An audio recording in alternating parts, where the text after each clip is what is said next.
tens of thousands of people being evacuated. The science is absolute. The data is self-evident. The experience that we have in the state of California just underscoring the reality of the ravages of climate change. And when I talk about the challenges here in Butte County, it's not lost on anyone who lives up here. The 200,000 people that were evacuated a few years ago in 2017 related to the spillway here on the Lake Oroville Dam, where we had to evacuate because of the massive amount of water and the runoff into the lake, where the lake was overflowing because, again, of the acuity of extremes, because of the climate. And so we say this often, and I'll say it again: the hots are getting a lot hotter, the dries are getting a lot drier, and the wets are getting a lot wetter. That's climate change. That's what the scientists predicted. That's the reality that we're experiencing here in the state of California. We have to own that reality, and we have to own a response to that reality. And one thing that's crystal clear to me, good enough never is. In the state of California, while it's led as it relates to climate change, we've got to step up our game. While we have audacious goals, while we're leading the nation in low carbon green growth, as we've led the nation in our efforts to decarbonize our economy, we're going to have to do more. And we're going to have to fast track our efforts. Well, it's nice to have goals to get to 100% clean energy by 2045. That's inadequate to meet the challenges the state, and I argue this nation, faces. We're going to have to fast track our efforts. We're going to have to be more aggressive in terms of meeting our goals much sooner. And I have tasked now our administration, led by two members to my right, Jared Bloomfeld, who runs the EPA in the state of California, and Wade Crowfoot, who runs our resource agency, to go down in every prescriptive goal that the state has, to go down that list and to dust off our current processes, our current strategies, and accelerate all of them across the board in terms of the work we're doing to not just broadly decarbonize our economy, but to specifically adapt strategies to get more electric vehicles out on the street, and to electrify our transportation, to focus on our land use efforts in this state in a much more dynamic and deliberative manner, to look at our soils policies in the state of California, our industrial and agricultural policies in the state of California. Across the entire spectrum, our goals are inadequate to the reality we're experiencing. Mother Nature's three things, been said by many people. Mother Nature is physics, biology, and chemistry. She bats last, and she bats 1,000. That's the reality we're facing, this smash mouth reality, this perfect storm. The debate is over around climate change. Just come to the state of California. Observe it with your own eyes. It's not an intellectual debate. It's not even debatable any longer. What we are experiencing, the extreme droughts, the extreme atmospheric rivers, the extreme heat. Just think, in the last few weeks alone, we've experienced the hottest August in California history. We had 14,000 dry lightning strikes over a 3-day period. We're experiencing temperatures, world record breaking temperatures in the state of California, 130 degrees, arguably the hottest recorded temperature in the history of mankind in the state of California just a few weeks ago. We had 121 degree temperatures in LA County. Burbank Airport, 114 degrees. It was 103 degrees in one part of the state of California at 3 in the morning. You've seen the images now strewn across the rest of the globe, these orange glows, the quarter-inch thick snow that is these ashes that are falling hundreds of miles away from these fires that we are experiencing north California, 800 miles down to southern part near the border of Mexico. 28 active large-scale fires that the state of California is currently battling. 14,600 firefighters currently battling those wildfires. Mutual aid coming from every local municipality, and mutual aid coming from around the world. We had firefighters come in from Israel. I was talking to Prime Minister Justin Trudeau, sending firefighters from Canada. We're reaching out to partners was talking to Governor Murphy yesterday from New Jersey. New Jersey is sending engines out here on the west coast of the United States to the state of California. We have Utah and Texas. Montana has helped out. Obviously, Oregon and Washington. Not only are we receiving mutual aid from Oregon and Washington, we're going to need to reciprocate and provide mutual aid in Oregon and Washington. They're also dealing with record-breaking fires and loss of property. Economic impacts. If you say, all right, well, this is a health issue perhaps with the air we breathe and the air quality, perhaps this obviously has an impact in terms of the quality of life. How about the economic consequences? Just ask the folks here in Butte County, $2.2 billion just to clean up the debris related to the Camp Fire. $2 billion just to clean up the debris. I don't know, I need to emphasize it a fourth time. The economic consequences of our neglect. You want to know the cheapest way to deal with this is to invest in the future, to invest in a low-carbon, green growth future, to decarbonize our economy, to change the way we produce and consume energy. It is the cheapest way to go. The biggest cost is in our neglect. The biggest cost is not accelerating and fast-tracking our low-carbon strategies. And by the way, California is doing that 5-to-1. We have more green jobs than we do fossil fuel jobs. 5-to-1, not 2-to-1, 5-to-1. We're proving this paradigm. You can grow your economy, 3.8% average GDP growth in the last 5 years in the state of California as we move to accelerate the decarbonization of our economy. But again, it's not enough. And it's not enough to do it alone. The state of California doesn't live in an island. While it's the largest state in our union, it's not even large enough to have the consequences in terms of marking a greater impact in reducing greenhouse gas emissions. And that's why we need to get other states on board. And I couldn't be more pleased, in particular, with our Pacific Coast Collaborative we have with Oregon and Washington and the leadership of Governor Brown, not just the current Governor Brown in Oregon, the previous Governor Brown in the state of California, and Governor Inslee up in Washington State. We've led a partnership not just in the Pacific Coast, but we also led a partnership in a U.S. alliance, 24 states plus California, 25 states that have come together, basically doubling down on the Paris Protocol. So as the rest of the nation moves in one direction, we are moving in a more enlightened direction. And I say we, that's 24 states plus the state of California. And that's impactful. Just think about California alone. This state, its population is larger than the 163 nations that signed up on the Paris Protocols. There are 196 nations.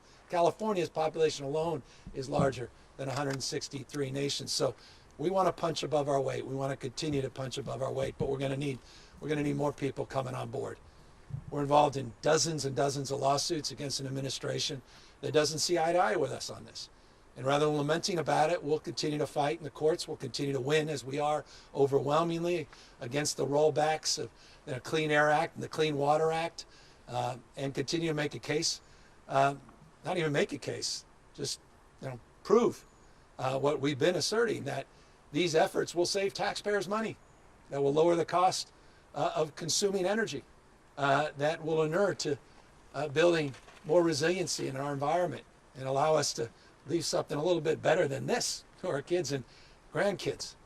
People that want to roll back vehicle emission standards so you can spend more money at the pump and produce more greenhouse gas emissions to create more of what you see around me, that's beyond the pale of comprehension.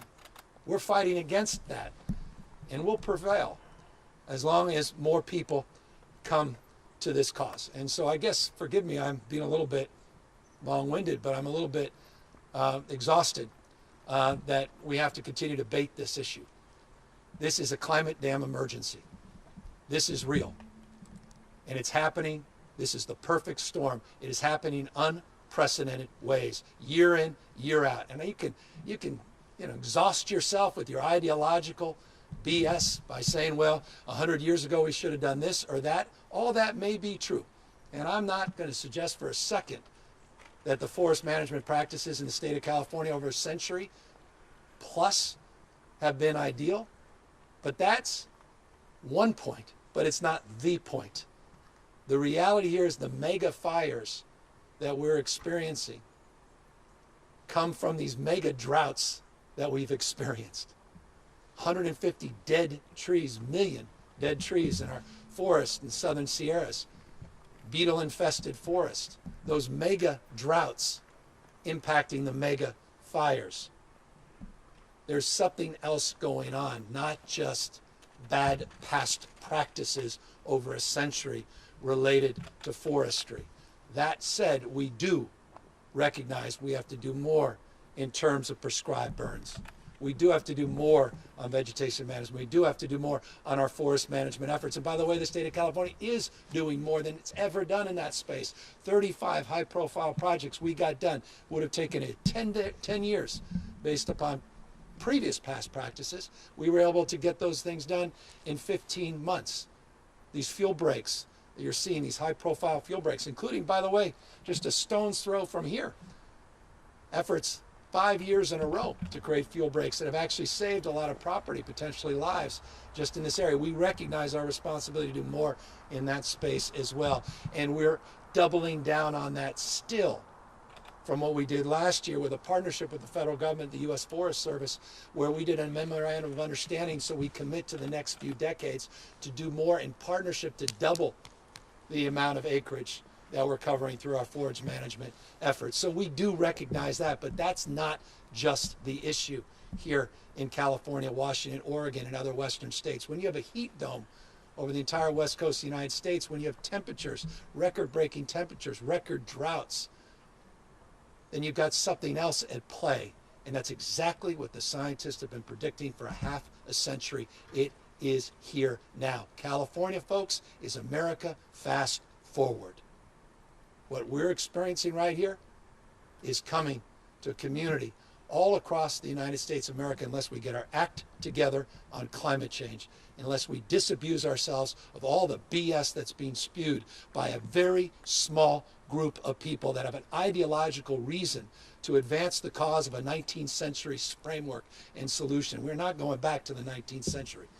We're not apologists to that status quo.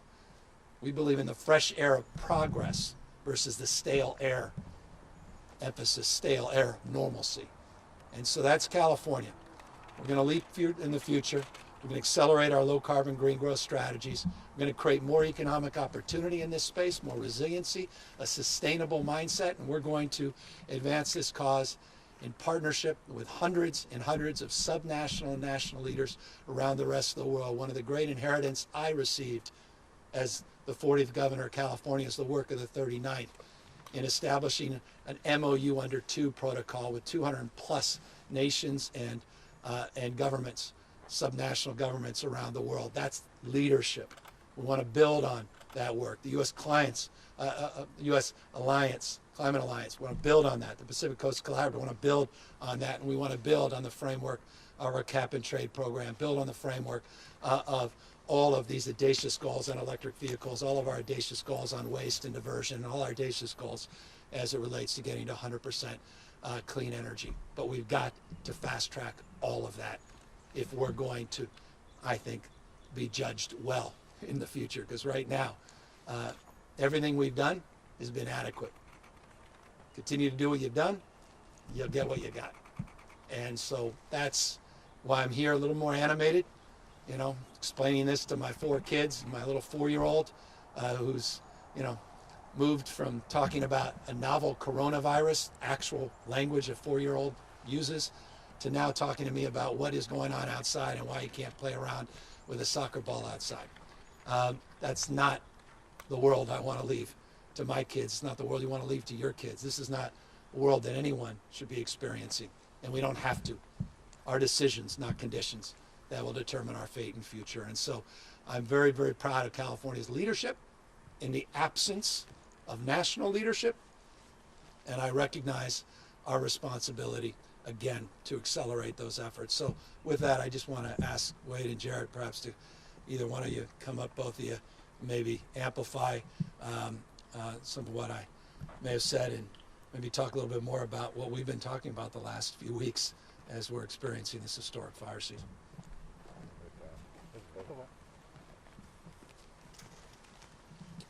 Hi, Jared Blumenfeld. I'm the Secretary of Cal EPA. Just want to start by really saying, you know, the governor framed it as a leadership issue. just the profile in leadership that is the governor.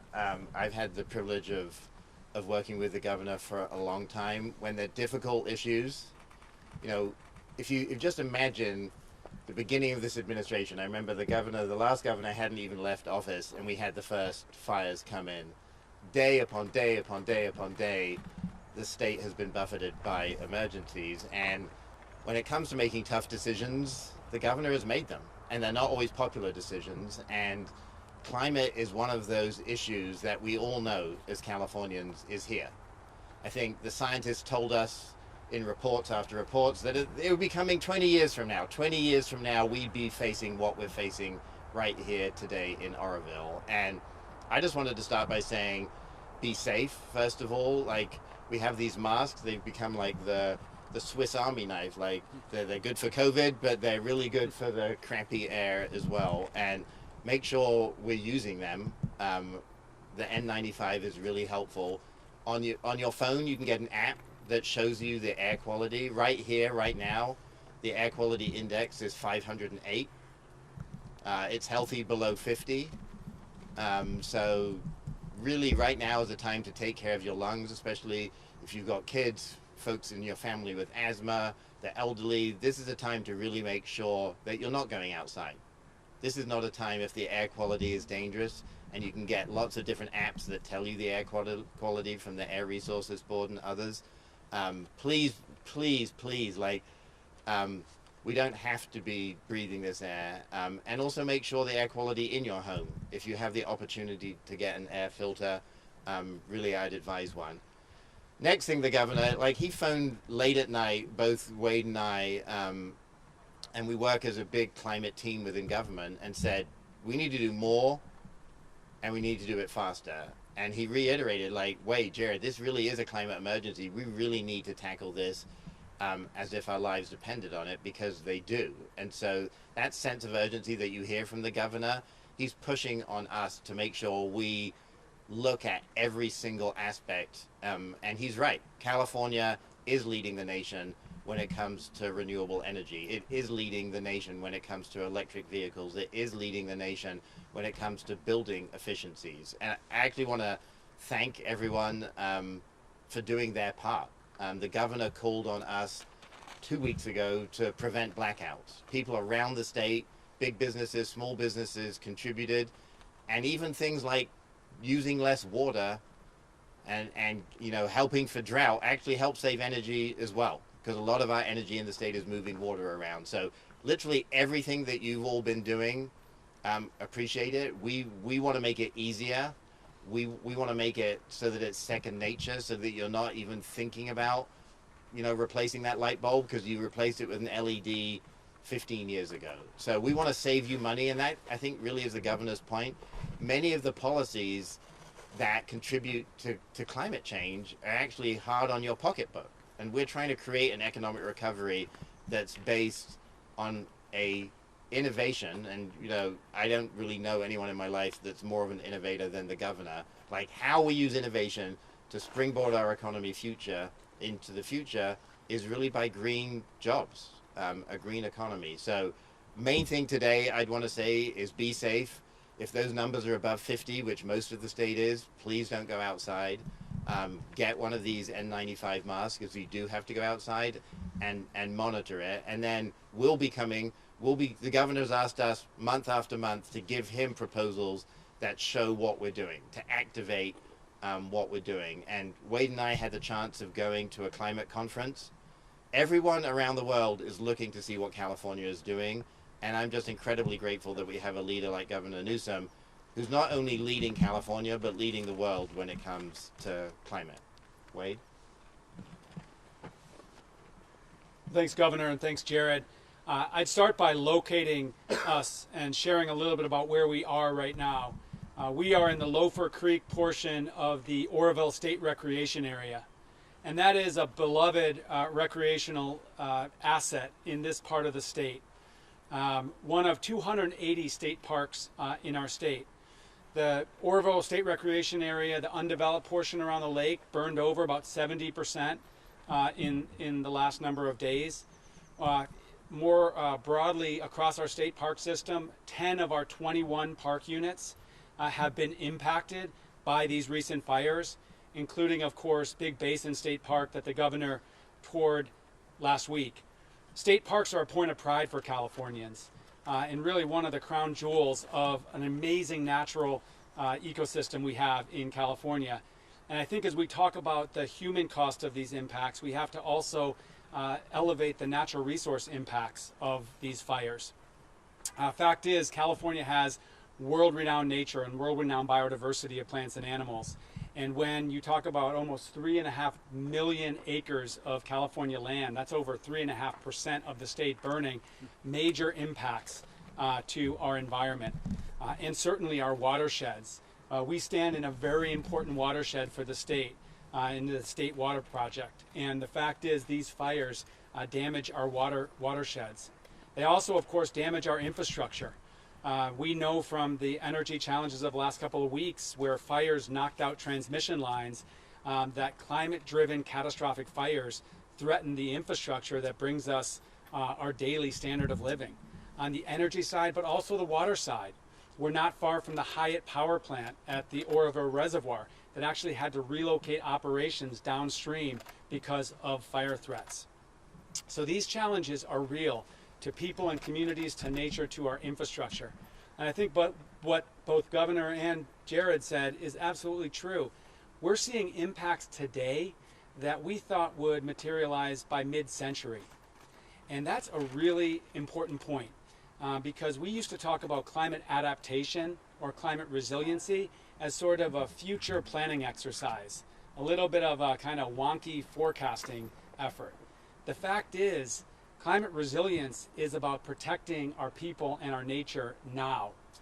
So under the governor's direction, we're increasingly focused on, with Jared's leadership, how do we drive down carbon pollution? We need to obviously transform our transportation, our building, our energy system. But then what steps can we take to actually reduce pollution and protect people and nature from the climate impacts that are already here? So I'm really excited to be helping to lead on this effort, really focused on climate resilience and where can we find ways to continue to lead the world reducing carbon pollution, but in ways that recognize the reality, which is as we do that, we need to do more to protect our communities and our natural places. So I'm really excited about the work that CAL FIRE has continued to do on the proactive front of really reducing wildfire risk to communities, even while they do heroic work responding to these wildfires. And as the governor said, while we can be proud of what's happened in California, we have to do so much more. And that's what we're looking forward to doing in the coming months and years.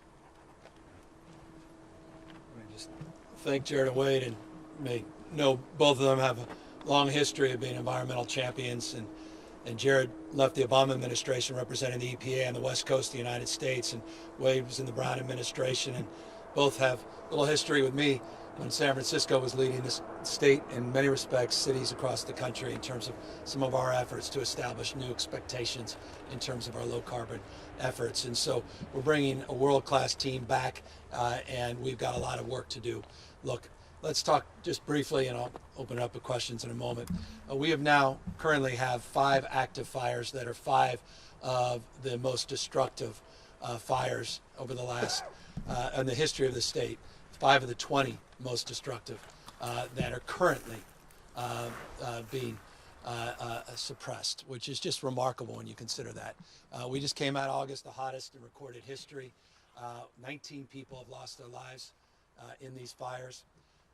We anticipate that number may potentially go up as we get back into areas that have been ravaged by flame, and obviously smoke begins to clear. 3,900 plus structures have been destroyed. Many more structures we anticipate we will learn about over the course of the next days and weeks. Here's the good news. The weather is beginning to cooperate. The good news is the winds have settled down. The good news is there's weather starting to appear offshore that will create an environment where we may get a little bit of precipitation, a modest amount of precipitation. In a perverse reality with all this smoke. It cools the temperatures down, the smoke blanketing now the state of California. It actually advantages some of our efforts in terms of mitigating the spread. The only downside, by definition, is the air quality and then the inability for some of our air resources to get in. But nonetheless, the spread is mitigated as a consequence. We've made great progress on the LNU complex and the SCU complex, the CZU complex. We are making progress on this complex of fires, 23% contained in this northern complex, otherwise referred to in the past as the Bear Fire. 253,000 acres roughly are in this current complex. The August fire in the state is the largest in California history. It currently is at 24% containment. That August complex is 747,000 acres. Just that one complex of fires, 747,000 acres alone.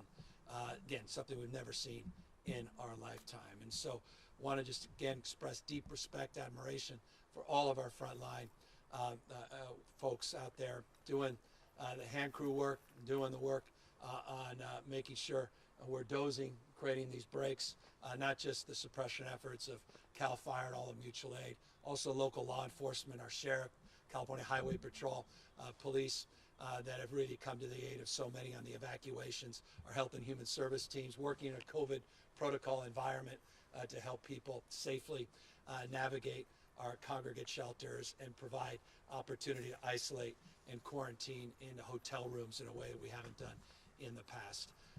I'd be remiss not referencing all of that and acknowledging their extraordinary work, and we couldn't again be more pleased or proud of that. With that, I also today have a piece of legislation that I'll be signing that is relevant and impactful. We noted a few months ago in anticipation of this wildfire season, we had a series of public events in anticipation of this wildfire season. We had updated folks on the work we were doing on our vegetation and forest management, the historic amount of resources that we were putting into preparing for this year's wildfire season.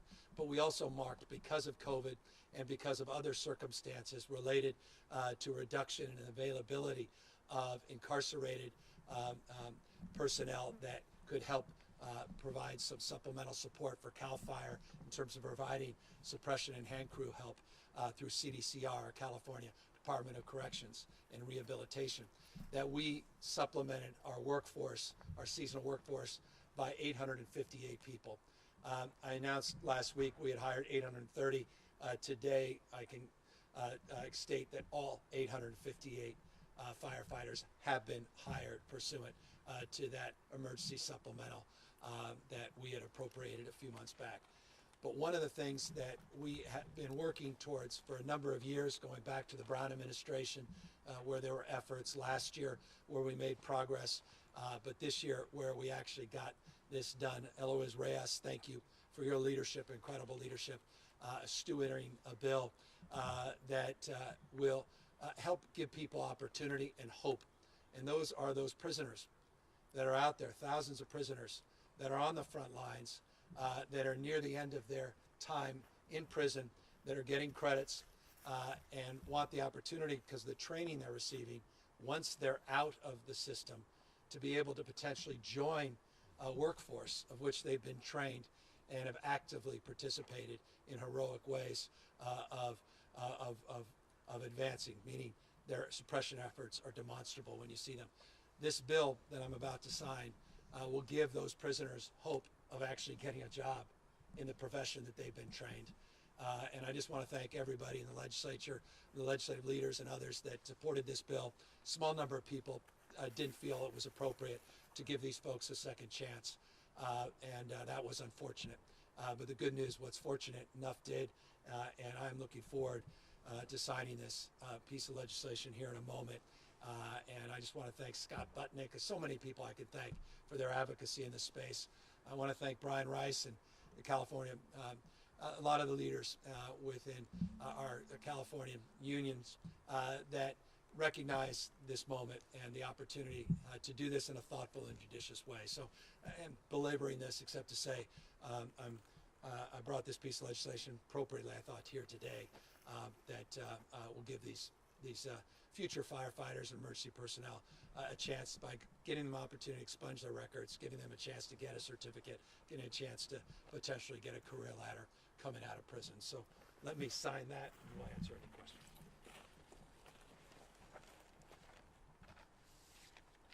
And this is AB 2147 for the record.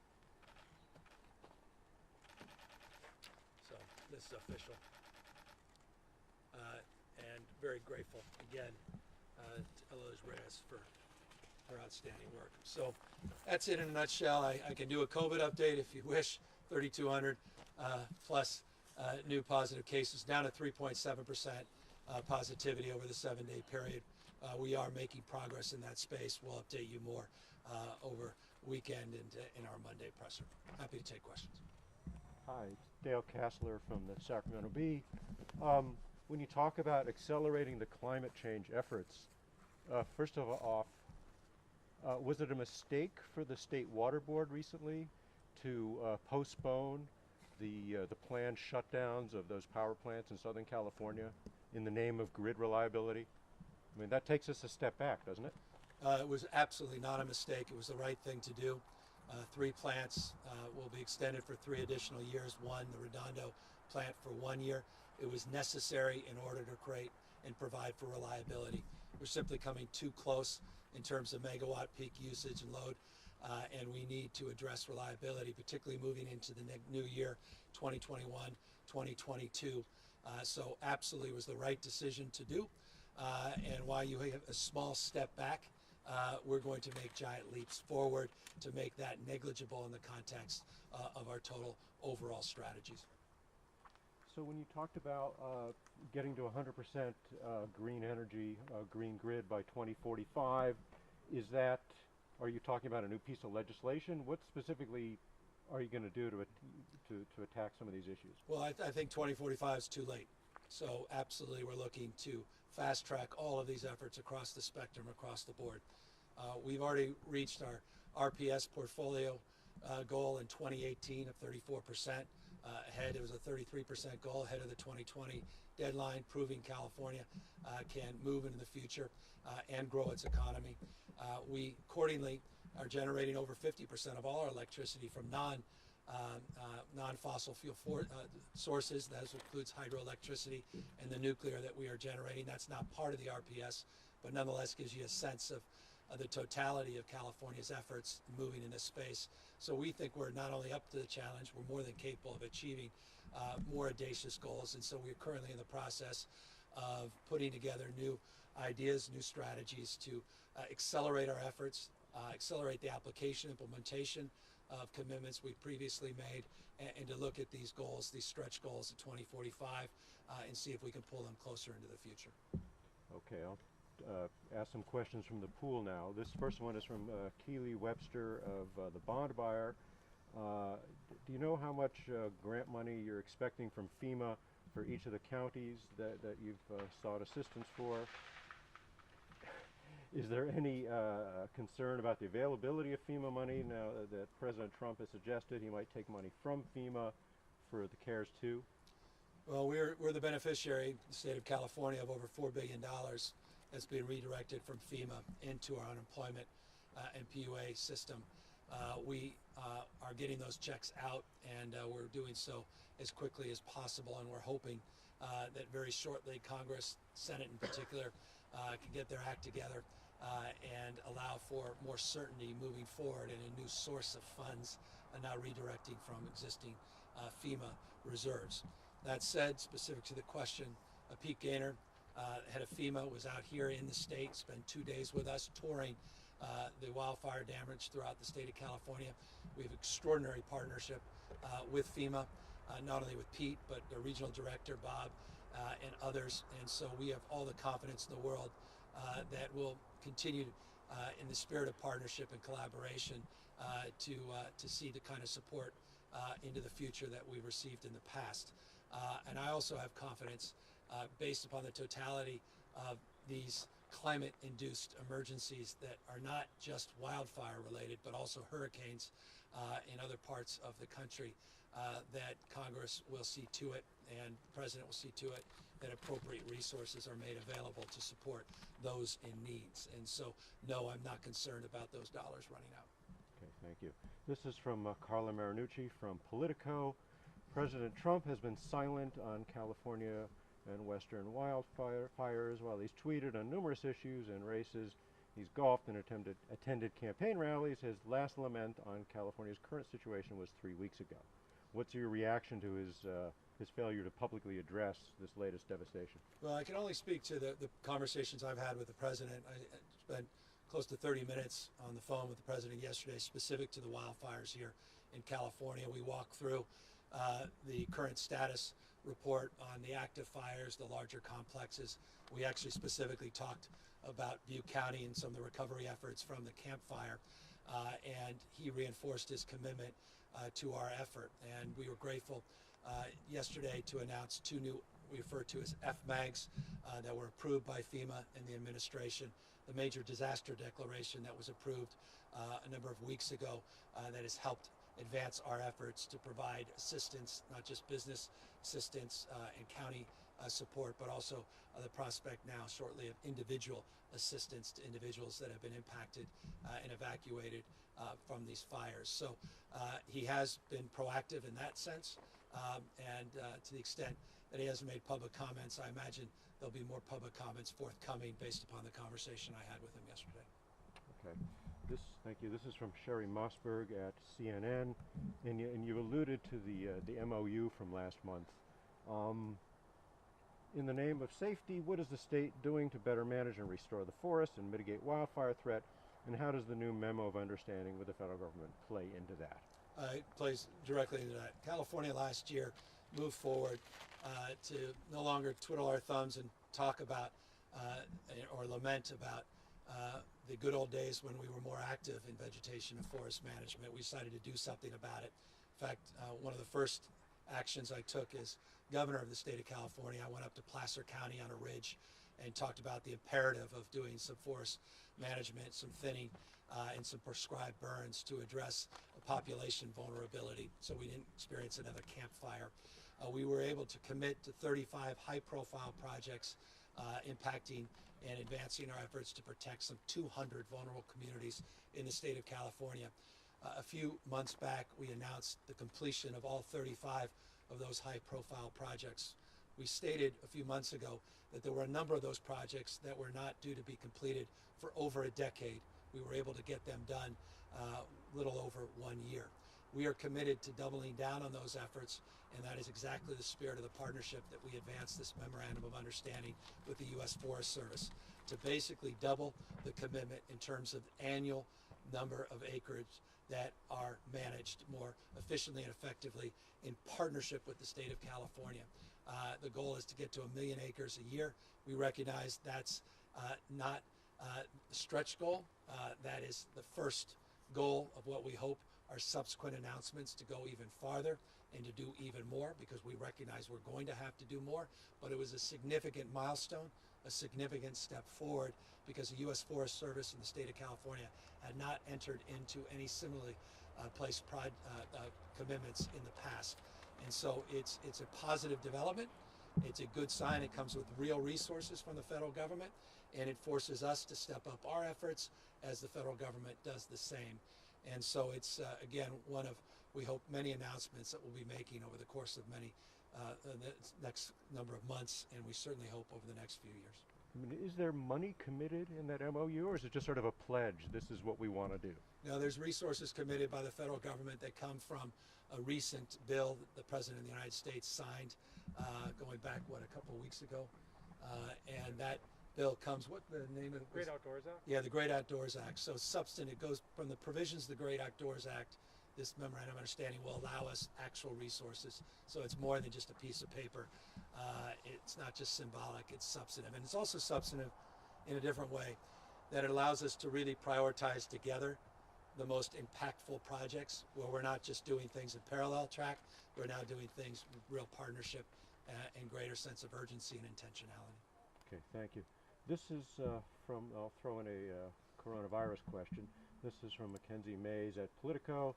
It looks like the Sacramento area school where your children attend has received a waiver from the state to open.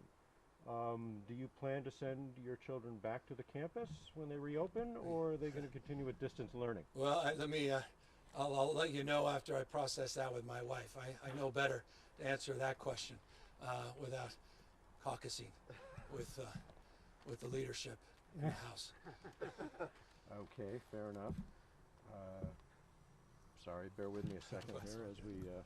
This is from Curtis Ming at CBS 13 in Sacramento.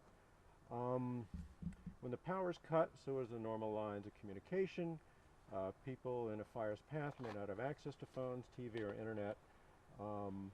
Those who do have cell service may only have a signal until the cell's backup generator runs out of fuel.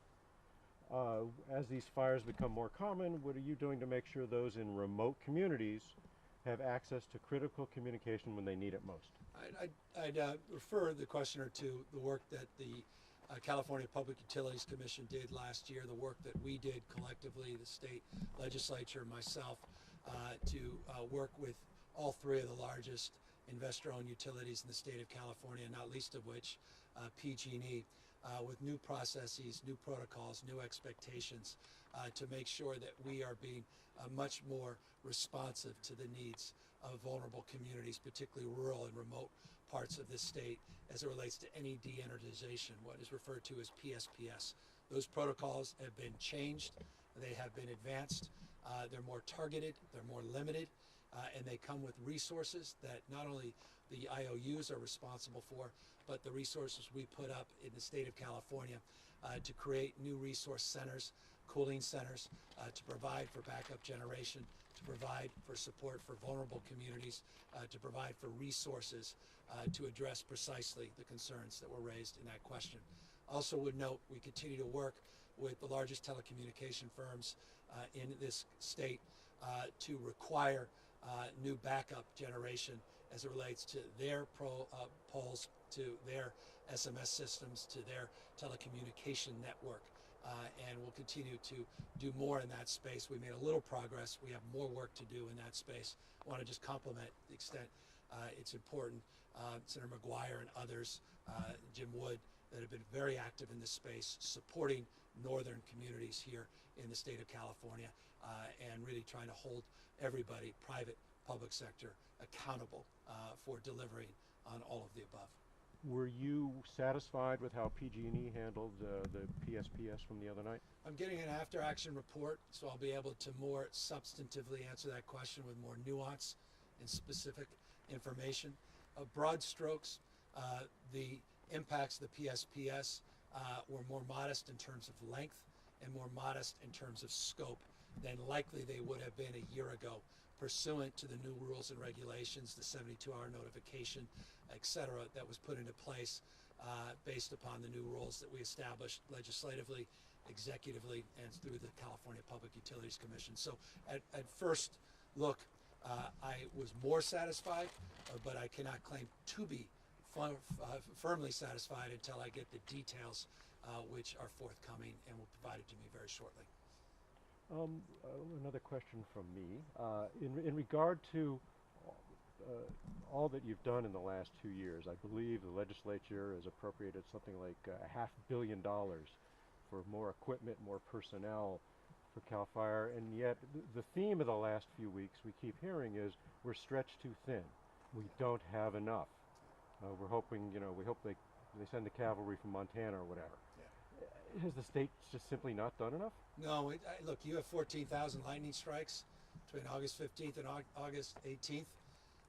Dry lightning strikes, you have a heat dome over the entire west coast of the United States that precipitates at world record breaking temperatures in your state. Those are conditions that even the most abundant and well-resourced into the extreme agencies still would be overwhelmed by. So that's the challenge. Look, we provided substantially more money in ongoing support to CAL FIRE this year, baseline money. I did a supplemental of over $72 million for those seasonal firefighters. That couldn't have happened at a better time and I just noted all 858 were hired. We have more suppression technology than we've ever had in the past, and what I mean by that is LiDAR technology, access to Pentagon information from satellites, the ability to access now technology that is part of our new procurement of helicopters, these new Black Hawk helicopters that are finally starting to roll in, access to other tools of technology as it relates to drones and wildfire and infrared cameras that we did not have in our possession, that were distributed as broadly as they have been this year. All of that's happened in the last year and a half. We'll continue to do more.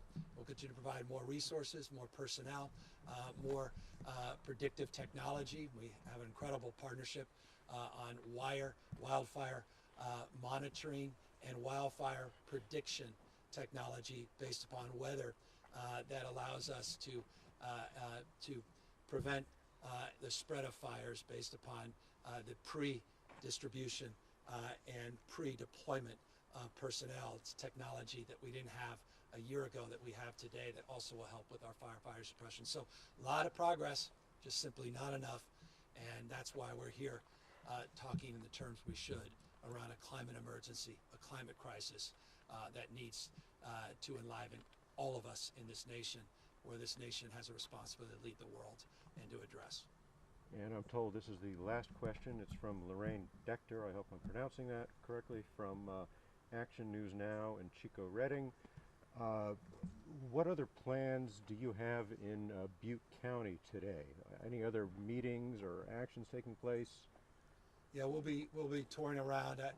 I hope I've been a familiar face up here in Butte County, certainly from the ravages, the wildfires that were experienced here after the Camp Fire and some of the subsequent removal of debris and rebuilding efforts. We've tried to be here for the community to the extent possible in terms of our support of property tax support, school system support, supplementing some of the economic losses in this area. I just want to express, if I could, and thank you for this question, the opportunity to express what I should have from the outset of this conference, and that is my deep respect and empathy for the human element and the impact that the last 3 years, that impact of all of these emergencies have had cumulatively on this community. From the Camp Fire alone to the spillway issues to here once again the PTSD that people are struggling with and suffering with, the emotional impact.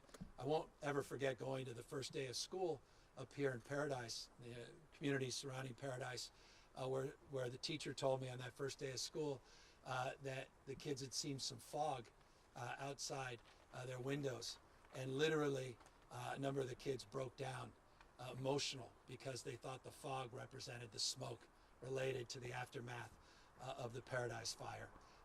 That PTSD is real.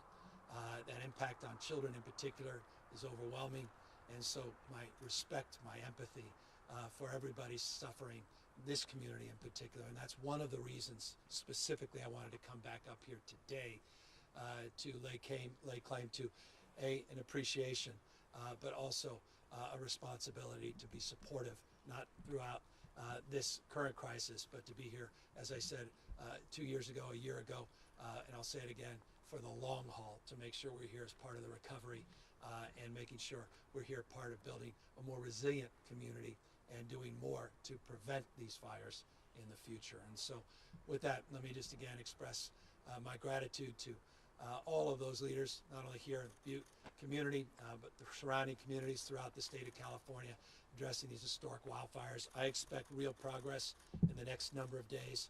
Weather conditions are more favorable. Some of these larger complexes, we are making tremendous progress.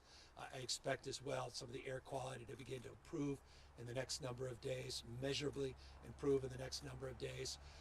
And you should expect in return the efforts in the state to be doubling down in terms of prevention, suppression strategies, and long-term solutions that are foundational and fundamental for our fate and future, not only as it relates to wildfire resiliency, but the fate and future of our health and our economy. And that's the addressing the issue head on of climate change and addressing climate denialism, which just also needs to be addressed head on.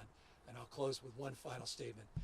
I heard from Jared Bloomfeld. He said something about changing light bulbs And the only thing that came into my mind is we can't just change light bulbs.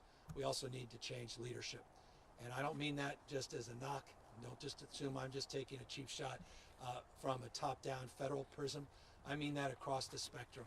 If people are still in denial and they're leading the charge of keeping you protected and keep you healthy and safe, and they're in denial about climate change, they're not truly, I think, positioned to be the kind of leaders that we need for your community, for the state, and our nation into the future. This is that serious, and it requires a seriousness of purpose, a seriousness of understanding, a seriousness of consciousness around science and Mother Nature and the realities of the world that we're living in. So I just want to conclude with that.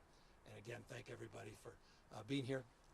And thank you all, those of you that may still be tuned in, for the privilege of your time. Take care, everybody.